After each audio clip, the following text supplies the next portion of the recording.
Здравейте, приятели, добре дошли отново в моя YouTube канал. Често ме питате кои са най-добрите пилоти в света. Някои смятат, че това дори са българските пилоти. И затова реших темата на днешния епизод да бъде именно това. Кои са добрите пилоти и какво всъщност ги прави добри?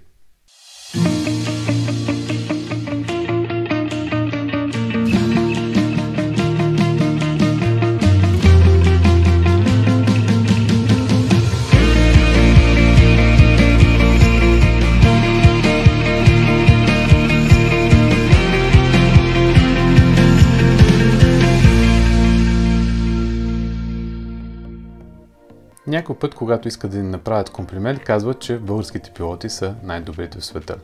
Всъщност това вероятно не е така. Добрият пилот това не е просто една националност, българин, немец, англичанин, американец. Добрият пилот става добър пилот, той не се ражда добър. Става чрез добро обучение, чрез разширяване на възможностите и на уменията си. Но нека да погледнем как се става добър пилот. Първата крачка, разбира се, е селекцията, т.е. избирането на тези хора, тези бъдещи пилоти, които имат дадени качества и умения. Те са технически от една страна, от друга страна са важни и също меките умения, така наречените soft skills, също психомоторни умения, т.е. да може да управлявате един самолет с лява, дясна ръка, краката, същевременно мултитаскинг, да може да правите различни неща.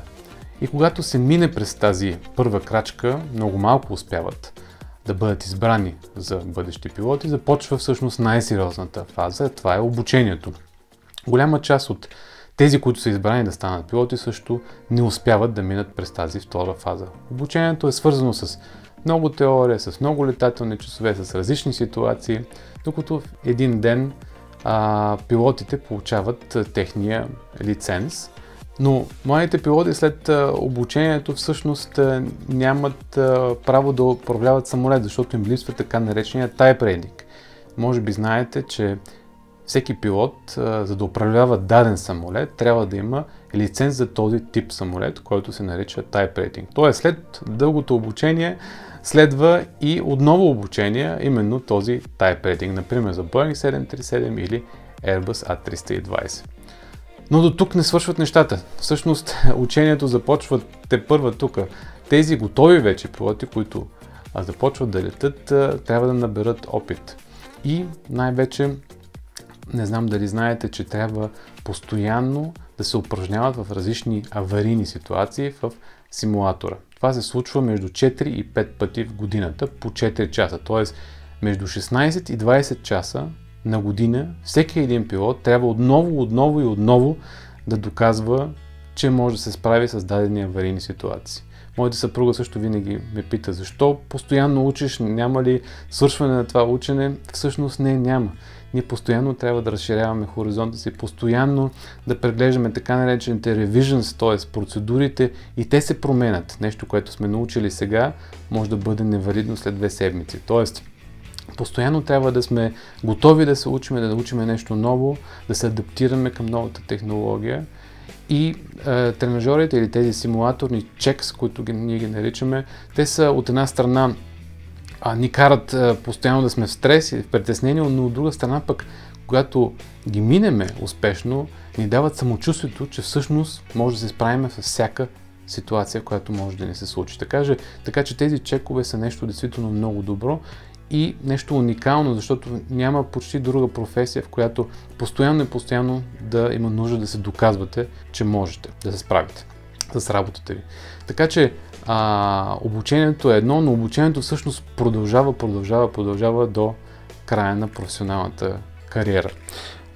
Също така, освен симулаторните сесии, има и редица семинари, свързани например с Crew Resource Management. Това са именно тези меки умения и качества в пилотите, които постоянно трябва да развиват. Също така, пилотите трябва да са много дисциплинирани, защото в днешно време почти всичко е дефинирано в авиацията и ние следваме така наречените SOP, Standard Operating Procedures, или стандартни оперативни процедури. Повечето неща в авиацията са сравнително ясно дефинирани и се знае кой какво прави, кой какво казва, каква точно трябва да бъде комуникацията. Целта е по-малко грешки и също така тези SOP са всъщност резултат на различни инциденти и авиакатастрофи в миналото. Също така, системите стават все по-комплексни в авиацията и тази комплексност изисква от нас да бъдем много адаптивни и също така да работим в екип.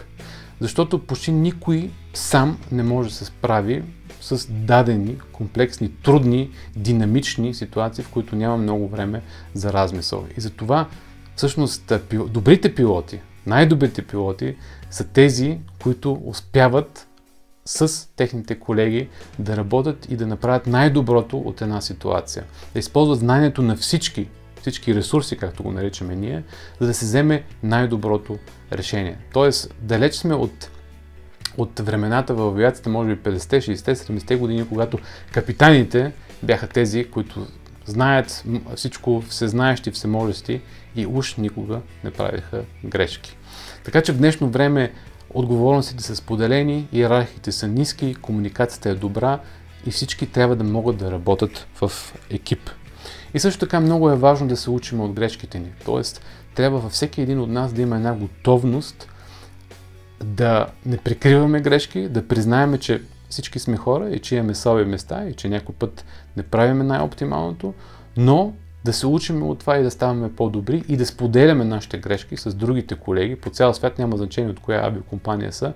Именно за това, за да не трябва всеки по-отделно да ги прави тези грешки, а да се учим от грешките на другите. Но това от друга страна означава, че трябва да признаем, че не сме перфектни. Трябва да си признаем, че грешиме, че сме хора и съответно не трябва да се вземе много насериозно в такива ситуации, а да казваме да, случи се това и това, но научих и в бъдеще няма да ми се случи. Също така, особено капитаните в пилотските кабини трябва да са и добри лидери. Това означава да създадат една добра атмосфера, приятна атмосфера, конструктивна атмосфера, така че всички да се чувстват окей в тази атмосфера, да дадат най-доброто от себе си.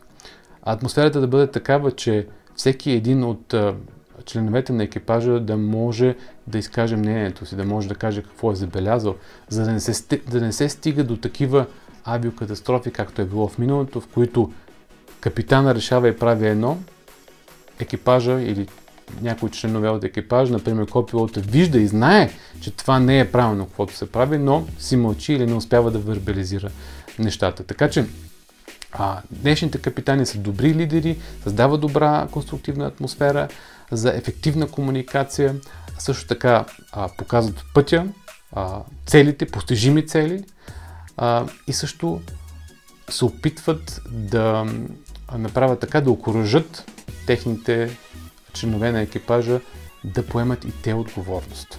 Защото поемането на отговорност е много, много важно. Всички ние искаме един полет да е безопасен и никой от нас не може да каже, че от него нищо не зависи и че тази отговорност е само на един човек, на капитана. Не, напротив. Всички имат отговорността от стюарда и стюардесата до капитана един полет да бъде безопасен.